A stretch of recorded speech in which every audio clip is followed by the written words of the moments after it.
Hello everybody, welcome to another episode of EETV where we strive to bring you everything and entertainment. So what would happen if someone followed the same path as Daniel Larusso but then went evil? Well, we have that answer to that question. It'll turn out just like Kenny. Now, hear me out. Let's go. Let's see the path of Daniel. Daniel moved from New Jersey to California for his mom's work. I forget where Kenny moved from, but he moved from place to place because his father's in the military. Daniel was the only child. Kenny is not the only child, but he's the only child left in the house since his brother went to juvenile detention, having him take the man responsibility, just like Daniel did. Also, what did Daniel did? Daniel became fast friends with some children when he moved to California. Kenny did the same thing, except when he encountered Anthony and his friends, and he began to be bullied. Just like when Daniel encountered Johnny Lawrence and his friends, and he began to get bullied. What happens? Daniel Larusso meets Mr. Miyagi and begins to learn karate. Kenny joins Cobra Kai, and eventually he meets John Kreese first, but then he meets Terry Silver, which is more of his Mr. Miyagi, and he learns karate.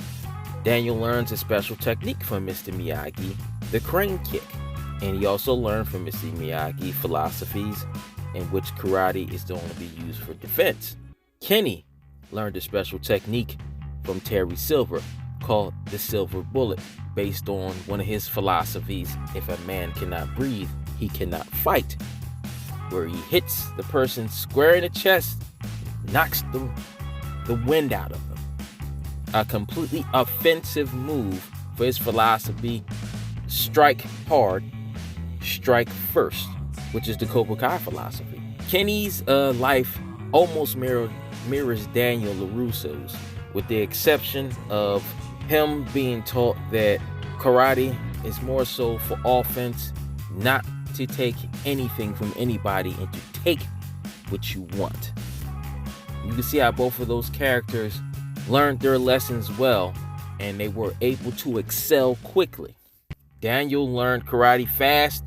I think it was about 3 or 4 months, and he was tournament ready. Kenny, he beat Eli Hawk, who is a champion of the All Valley, and he's only been learning karate for less than a year.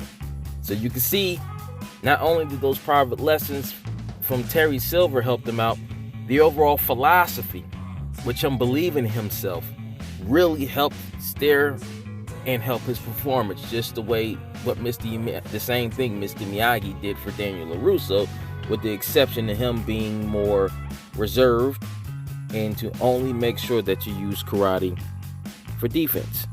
I'm interested to see now what path Kenny will take since his philosophy came to a halt.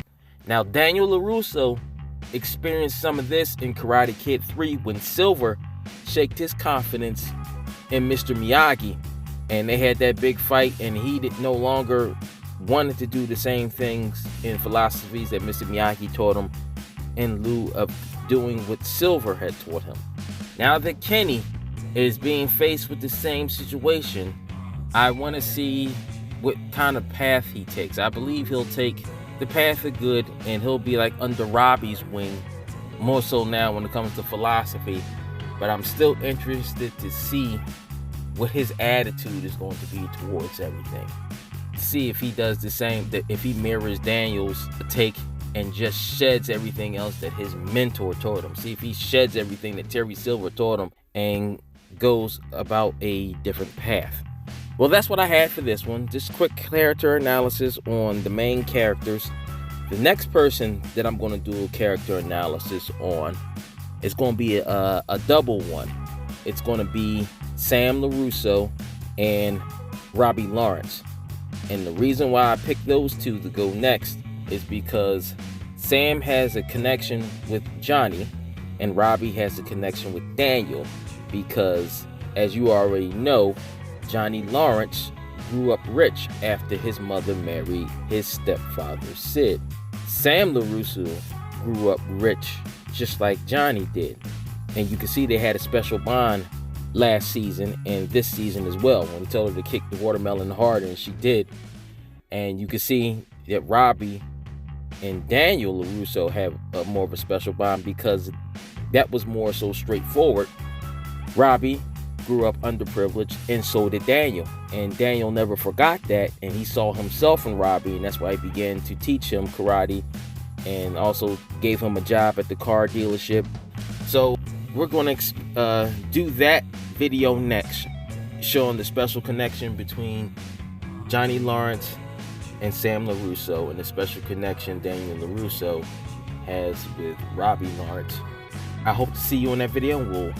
We will start a conversation in the comment section about this. What do you think about the upcoming video that I'm going to release soon about Sam, Robbie, Johnny, and Daniel? And what did you think about Kenny, his life almost mirroring Daniel's, but with more of an offensive take on it? Remember to like, share, and subscribe if you feel like it. Thank you for tuning in for this video. I will see you on the next one.